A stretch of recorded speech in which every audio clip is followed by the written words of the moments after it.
When we dream, we walk through the back hallways of our brains, through the doors we keep locked in our waking state. The scaffolding of our ego disintegrates, and we're left with the self at its most vulnerable.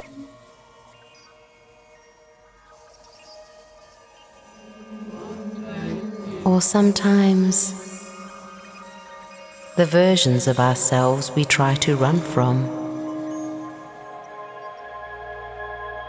In dreams, the only hand you can hold is your own.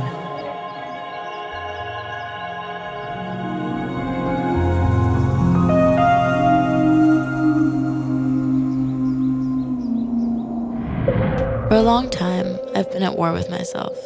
So much of who I am is grounded in paradox.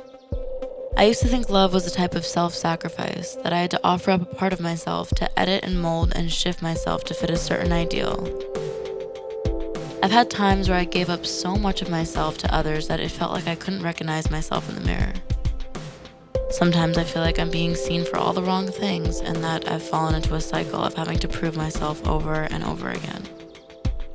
When I put this album out into the world, it'll be my way of taking my story back into my own hands and saying this is what I want to be recognized for.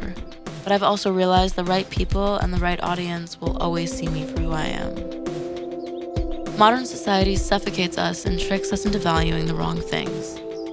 As I've grown older, I've had to reckon with myself, to grab myself by the shoulders and remind myself who I am. Falling back in love with myself meant remembering what I value, by relearning the things that I enjoy, and by speaking and acting in a way that feels genuine to me. I learned to trust my intuition.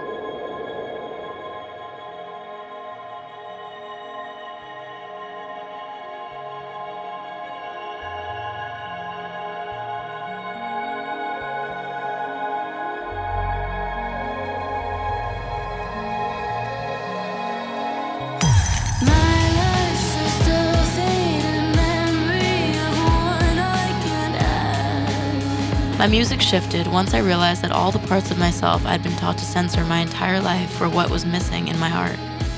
Before, I was singing songs that felt nothing like me, songs anyone could have written. Ironically, when I started creating for myself, that's when it started resonating the most deeply with my audience. They were receptive to my story and my honesty, and that gave me confidence in my own narrative. I felt more connected when I was allowed to be human. Making music taught me a safe way of being vulnerable. It forced me to put my feelings into words, to hold a mirror up to myself and translate that into something tangible. There was a time in my life where the promise of going to the studio was the sole thing getting me out of bed in the morning. I'm not exaggerating when I say it's my lifeline. I can put something into a song and then let it go, send it out into the world.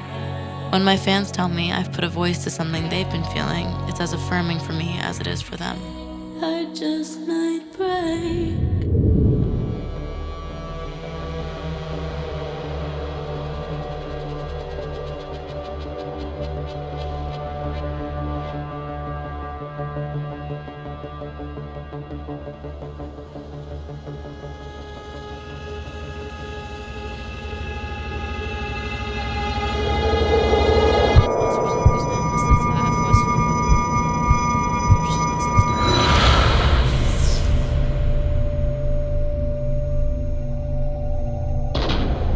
I came into this industry very, very young, and it moves so fast that sometimes you lose yourself in the process.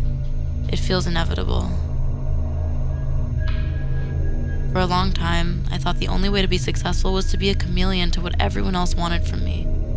I started playing a character so I could offer her up to the public so that when she was scrutinized, it hurt less. Fame can make you feel like you're on top of the world and then steal the ground out from underneath you in the same instant. At times, my platform felt more like a chopping block. I used to have an urge to go back in time and stop things from happening, to steer myself around the pain, but I've realized how much of a risk that would be. How much of who I am today is shaped by what I've been through, and it's allowed me to speak openly about my mental health. However scary it might be, I feel like I'm doing my fans a disservice if I'm not being honest. Why would I not take advantage of the chance to make them feel less alone, to make them feel seen?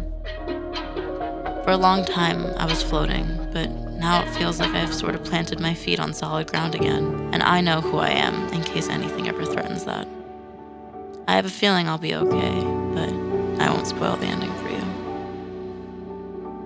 When you wake from a dream, it immediately starts to dissolve. When the pictures fade, you're left behind with only a feeling, a resonance. You've fabricated your own reality, but it still means something.